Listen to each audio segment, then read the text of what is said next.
Lembro-me de uma pesquisa que ouvi recentemente, na qual as pessoas foram solicitadas a listar seus maiores medos. A maioria dos entrevistados citou dar um discurso como o que mais temia. A segunda coisa mais temida foi a morte. Suponho que se possa deduzir, a partir desse estudo, que a maioria das pessoas preferiria morrer a dar um discurso. A preparação para este devocional foi uma experiência muito interessante. Ela me deu a chance de me concentrar melhor em uma área que está se tornando cada vez mais importante para mim. Peço sua fé e orações para que o que preparei seja apresentado de forma clara e que vocês encontrem valor em seu conteúdo. Durante meus 26 anos como membro do corpo docente da BYU, descobri que idade é uma questão relativa. Se vocês continuarem a trabalhar e absorver a beleza do mundo ao seu redor, descobrirão que idade não significa necessariamente envelhecer. Em vez disso, ela se refere a um processo contínuo de desenvolvimento e amadurecimento. No meu caso, refere-se a um desejo cada vez maior de preencher minha mente com coisas que tornarão a vida mais produtiva e significativa.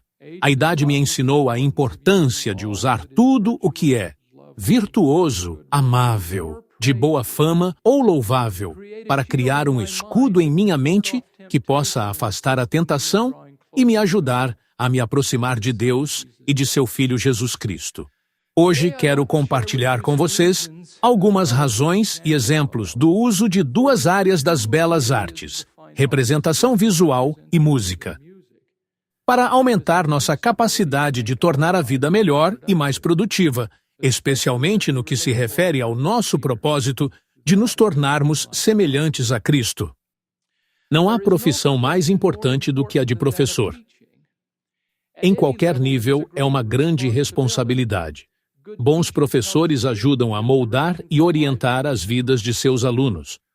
Um dos princípios que desempenham um papel importante no processo de ensino é que há algumas coisas que os professores podem transmitir aos alunos com bastante facilidade, e outras que não podem ser dadas, a menos que os alunos estejam dispostos a se esforçar para adquirir um objeto ou pensamento, começando assim a pagar o preço por torná-lo uma parte integral de suas vidas. É uma experiência maravilhosamente gratificante ver a luz se acender nos olhos de um aluno após vê-lo lutar e enfrentar um problema ou uma nova experiência. Por outro lado, é uma experiência desalentadora ver um aluno que, quando exposto àquilo que é de boa fama ou louvável, rejeita-o porque, parafraseando o compositor americano Charles Ives, ele busca apenas aquilo que permite que os ouvidos se recostem em uma poltrona confortável.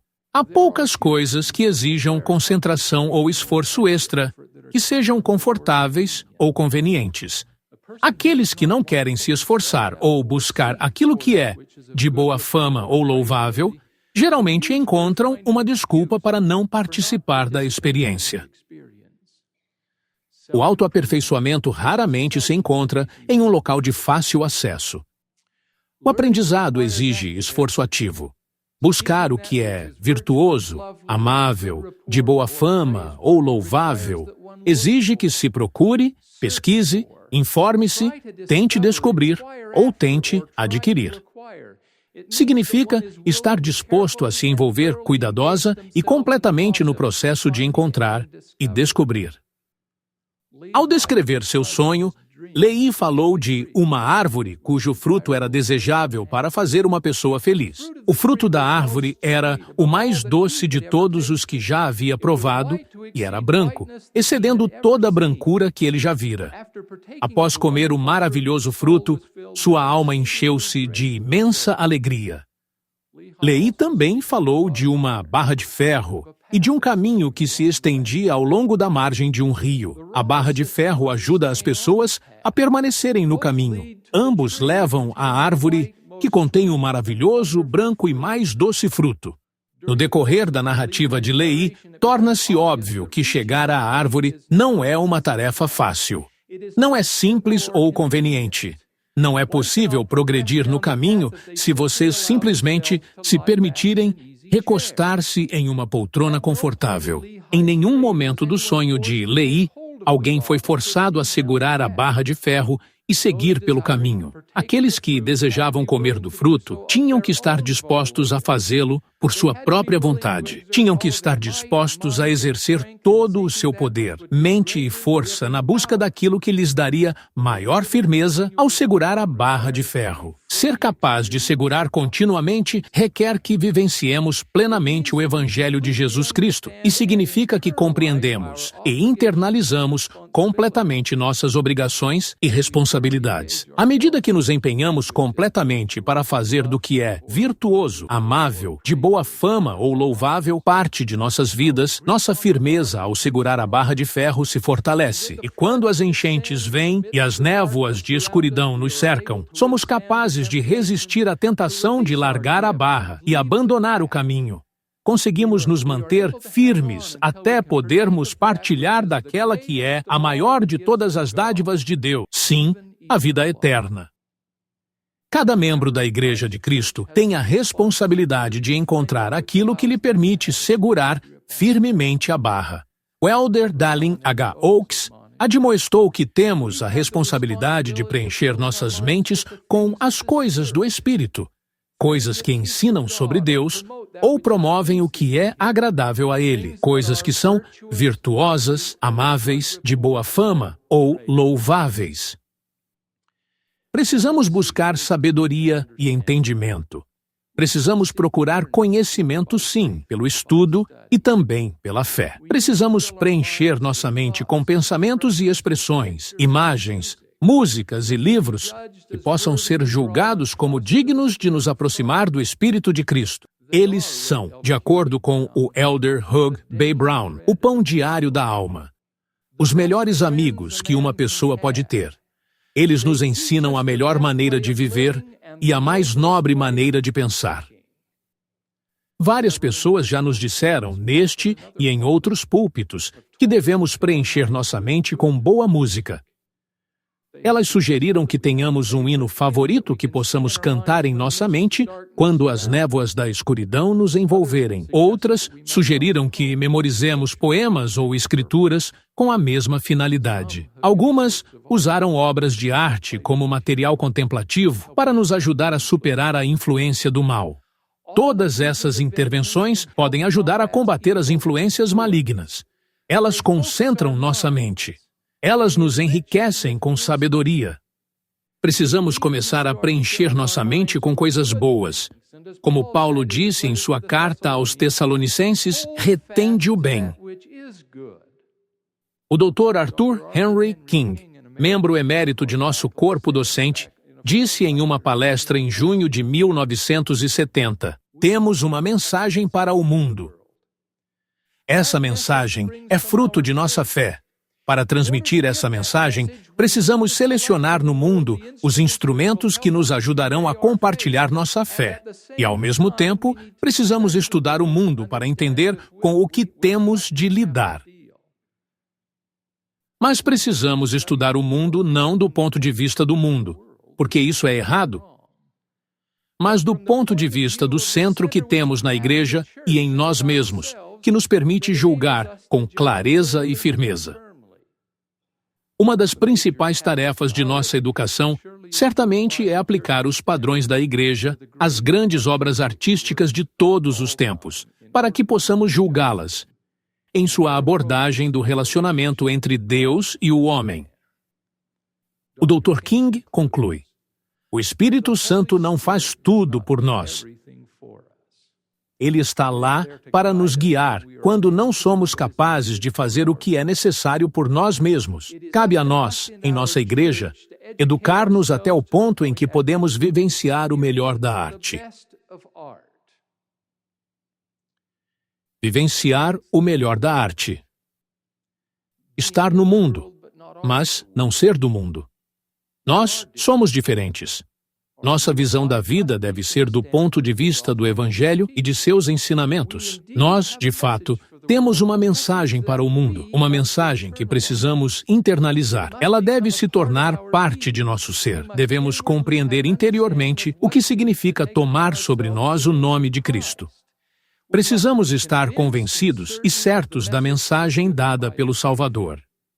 Para vivenciar o melhor da arte, precisamos entender que todas as coisas boas vêm de Deus e que o Espírito de Cristo é concedido a todos os homens para que eles possam distinguir o bem do mal. O elder Richard L. Evans escreveu: "Somos a soma de todas as nossas ações, atitudes e expressões, de todas as coisas armazenadas em nosso corpo, mente e memória. Assim, devemos estar continuamente preenchendo nosso corpo, mente e memória com o que é virtuoso, amável, de boa fama ou louvável." Há vários anos, um de nossos filhos mais velhos, que tinha 5 ou 6 anos na época, estava sentado no sofá da sala. Era verão, meio-dia, e o sol brilhava através de nossas grandes janelas. Ele estava dando uma pausa em suas brincadeiras para ler e descansar. Quando olhei para ele com o livro aberto em seu colo, ele parecia estar dormindo. Pensando que seria mais confortável para ele se deitar, fui até ele e comecei a colocar meus braços sob suas pernas e ao redor de suas costas para pegá-lo no colo. Quando o toquei, ele se mexeu de repente e disse: "O que você está fazendo, pai?" Em resposta, eu disse que estava simplesmente tentando deixá-lo mais confortável. De maneira bem direta, ele disse que não estava cansado e que não queria cochilar. "O que você quer dizer com isso, filho? Seus olhos estavam fechados e você parecia estar dormindo." "Eu não estava dormindo, pai", disse ele. "Estava apenas vendo a chuva cair." Vendo a chuva cair. O livro era sobre chuva. Esse pequeno garoto havia usado suas experiências de vida com a chuva e as combinou com o que estava lendo. Embora o sol estivesse brilhando intensamente através das janelas, em sua mente ele estava vendo a chuva cair. Ele havia internalizado a mensagem. Ela se tornou parte dele, a ponto de que, quando queria, ele conseguia lembrar e visualizar em sua mente a experiência da chuva. Durante uma experiência de intercâmbio em Londres, em 1991, visitamos muitos dos grandes museus de arte da Europa. Foi então que minha coleção de slides de pinturas que retratam eventos da vida do Salvador se iniciou. Muitas dessas pinturas possibilitaram que eu visualizasse a palavra escrita. Elas deram à minha imaginação a oportunidade de ver como certas cenas poderiam ter sido. São retratos de um momento no tempo, agora suspenso para sempre, conforme visto pelos olhos do artista. Elas têm, nas palavras do elder Boyd K. Packer, um senso de propriedade espiritual. Assim como nosso filho estava vendo a chuva cair após ler um livro, as obras de arte podem nos dar a oportunidade de visualizar eventos específicos da vida do Salvador com maior profundidade e compreensão. As obras de arte podem literalmente dar vida às passagens das Escrituras. As pinturas a seguir não foram originalmente concebidas para serem exibidas no ambiente do Marriott Center.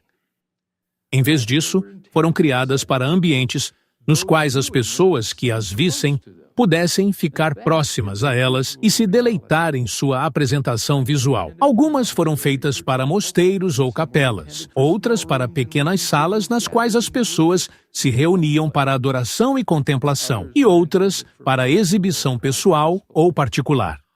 Todas foram pintadas com a ideia de atrair o espectador para uma cena e proporcionar-lhe mais empatia.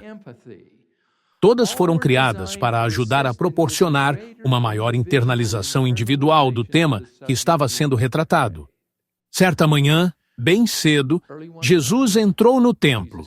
João escreve que todo o povo vinha ter com ele, e assentando-se, os ensinava. E os escribas e fariseus trouxeram-lhe uma mulher apanhada em adultério, e pondo-a no meio, disseram-lhe: "Mestre, esta mulher foi apanhada, no próprio ato, adulterando. E na lei nos mandou Moisés que as tais sejam apedrejadas. Tu, pois, que dizes?" Esse é o momento que Bruce Hickson Smith, de nossa faculdade, estava tentando retratar em sua pintura Mulher Pega em Adultério. O irmão Smith descreveu a obra da seguinte forma: a pintura refere-se implicitamente à maldade e à insensibilidade dos acusadores. No entanto, para mim, a pintura reafirma, principalmente, a fé no arrependimento e fortalece minha vontade de me arrepender. Ela ilustra a perfeita compreensão de nosso Salvador e confirma sua magnânima persuasão. O professor Smith se esforçou propositalmente para não pintar essa cena em um estilo realista. Em vez disso, é necessário que o espectador use a imaginação. A maldade e a insensibilidade dos acusadores estão lá, mas não são dadas de bandeja. Vocês precisam colocar suas mentes para trabalhar. Vocês precisam se esforçar e descobrir o que está sendo retratado pelo artista. Por algum tempo, o quadro Mulher Pega em Adultério ficou pendurado no escritório do reitor Bruce Christensen. Quando a porta do escritório estava aberta, a pintura ficava plenamente visível para quem passasse. Para mim, era sempre difícil passar por seu escritório sem contemplar a pintura e pensar na resposta do Salvador aos escribas e fariseus. Aquele que dentre vós está sem pecado, seja o primeiro que atire pedra contra ela. Sua admoestação à mulher: vai-te e não peques mais. E a resposta dela, que glorificou a Deus a partir daquela hora e creu no nome dele, sempre me deram motivos para ter esperança e saber a direção que devo tomar quando peco e passo pelo processo de arrependimento. Fechem os olhos, reflitam sobre a passagem das Escrituras. Permitam-se visualizar o momento pelos olhos do artista. Todas essas ações lhes darão a oportunidade de entender, visualizar e internalizar mais plenamente as lições ensinadas pelo Salvador. Vocês estarão, de fato, vendo a chuva cair. Em 1627, Francisco de Zurbarán pintou Crucificação para o monastério de San Pablo el Reale, em Sevilha, Espanha. Sem a intenção de ser uma obra que permita que os olhos se recostem em uma poltrona confortável. A obra Crucificação oferece ao espectador uma representação realista do conceito de Zurbarán sobre o horror da crucificação, dos cravos sendo pregados nas mãos e nos pés, de uma lança sendo cravada no lado do Salvador e da agonia da morte. Crucificação não é uma cena bonita, mas é algo que devemos permitir que se torne parte de nosso processo de visualização. Ela aconteceu. Cristo foi pendurado na cruz, mas havia um propósito. Eliza R. Snow escreveu: Vede, morreu o Redentor, cumpriu a lei o meu Senhor, em sacrifício se entregou, em sacrifício se entregou, vida e glória nos legou. Entre ladrões, em uma cruz. Foi, sim, pregado o meu Jesus. Cravos e espinhos suportou. Cravos e espinhos suportou. E nossas almas resgatou. Em agonia tão cruel, bebeu a taça. Foi fiel, sem reclamar. Ele expirou. Sem reclamar, ele expirou. De Deus o plano exaltou. Após a morte de Jesus, o sol não deu a sua luz. A natureza então gemeu. A natureza então gemeu. Ele era o Filho, sim, de Deus. Um retrato de um momento no tempo. Vocês conseguem ver o sol retirar sua luz? A terra tremer e toda a natureza gemer? Vocês conseguem ver a chuva cair, assim como trovões e relâmpagos, enquanto o Filho de Deus é crucificado? Após sua ressurreição, Cristo apareceu a seus discípulos. Tomé, um deles, não estava presente. Após a aparição, os discípulos disseram a Tomé: Vimos o Senhor.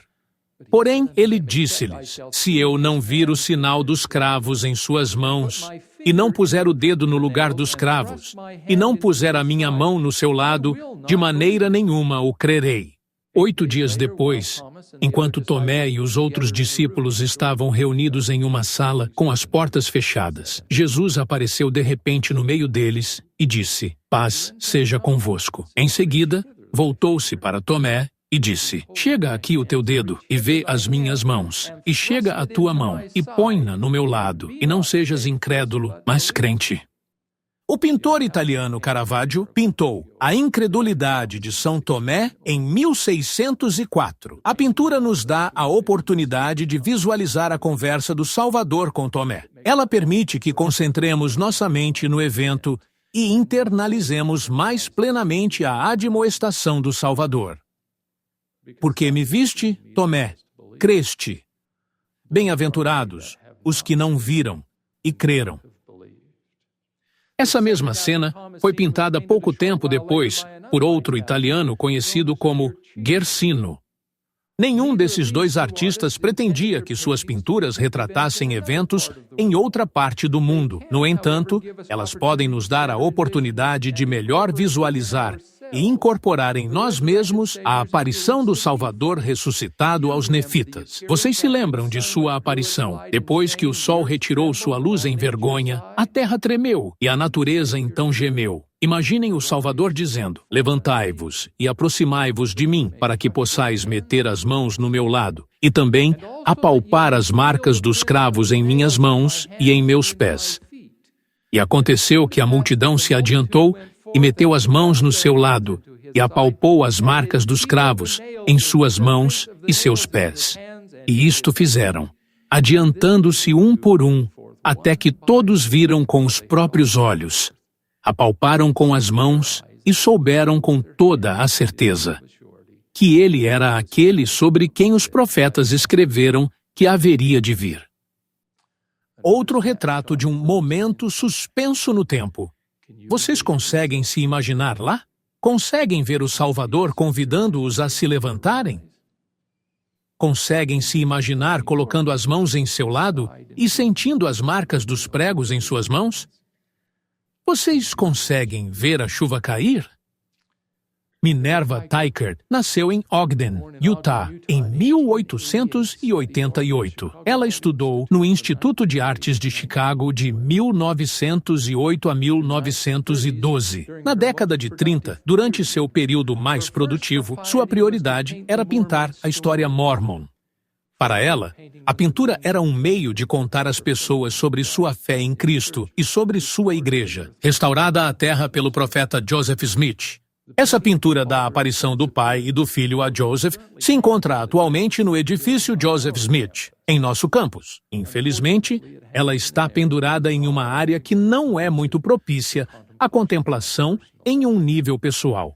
Porém, ao observar a pintura, não se pode deixar de recordar a experiência que ela tenta retratar, mas usando todas as forças para clamar a Deus que me livrasse do poder desse inimigo que me subjugara.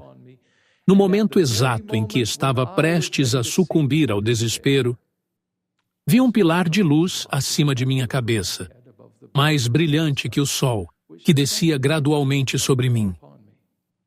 Quando a luz pousou sobre mim, vi dois personagens, cujo esplendor e glória desafiam qualquer descrição, pairando no ar, acima de mim. Um deles falou-me, chamando-me pelo nome, e disse, apontando para o outro: este é meu filho amado. Ouve-o. Em seus momentos de silêncio, vocês conseguem visualizar o poder do inimigo? Conseguem visualizar o sentimento de desespero do profeta? Conseguem ver o pilar de luz descendo sobre ele? Conseguem visualizar o esplendor e glória dos personagens celestiais que apareceram para ele? Vocês conseguem ver a chuva cair? A música é uma das áreas mais influentes e poderosas das artes. Ela pode nos aproximar do Espírito, o Espírito de Cristo e o Espírito Santo. Ou pode nos aproximar daquele Espírito que nos leva a fazer e dizer coisas que não são de Deus. Ela tem o poder de persuadir a humanidade a praticar o mal, ou pode nos ajudar a acreditar mais profundamente em Cristo. Ela pode, de fato, ser uma grande dádiva para o bem. É nossa responsabilidade internalizar o tipo de música que nos ajudará a nos tornarmos filhas e filhos de Cristo. A música é o poder da emoção expresso em som. Ela pode melhorar nosso ser interior. Ela pode nos ajudar a ver a chuva cair de forma mais vívida. Ao chegar à missão Canadá Leste, fui designado para trabalhar em Ottawa com o Elder Gary Heiner. O Elder Heiner não perdeu tempo e me envolveu no trabalho. Na noite do meu primeiro dia lá, visitamos a Sra. Groves. A experiência daquela noite é tão vívida que me lembro como se fosse ontem. Entramos em sua casa. O Elder Heiner ensinou a primeira lição e depois prestou seu testemunho. Em seguida, voltou-se para mim e disse: Elder Randall, você poderia prestar seu testemunho? Oh, como eu queria prestar meu testemunho tocando piano! Teria sido tão mais fácil para mim. Eu tinha muito mais experiência me apresentando na frente dos outros do que prestando o meu testemunho, especialmente para estranhos. Bem, não havia nenhum piano disponível naquela noite. E foi necessário que eu compartilhasse verbalmente com a Sra. Groves o meu testemunho sobre o profeta Joseph Smith e a restauração. Agora, porém, tenho a oportunidade, juntamente com meu colega Robin Hancock, de tocar para vocês uma expressão de testemunho. O arranjo foi feito por Larry Bibb. Ao ouvirem, permitam-se contemplar as palavras do hino e visualizar o Salvador ressuscitado em toda a sua glória e majestade.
Não se permitam simplesmente recostar-se em uma poltrona confortável, ou ser como a vaca que Hugh B. Brown descreveu, parada na encosta da colina, mastigando o pasto alegremente inconsciente do belo pôr do sol no oeste. Estejam dispostos a buscar tudo o que é virtuoso, amável, de boa fama ou louvável. Estejam dispostos a preencher continuamente sua mente com aquilo que os aproximará do Espírito de Cristo e os ajudará a resistir à tentação a cada momento.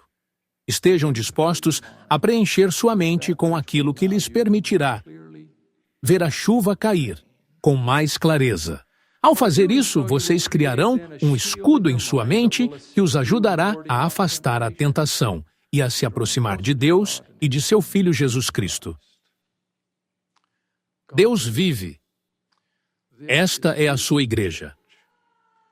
Vivemos em uma época em que há profetas que representam o Senhor Jesus Cristo. Que busquemos continuamente fazer sua vontade, para que um dia possamos voltar à sua presença. Eu oro em nome de Jesus Cristo. Amém.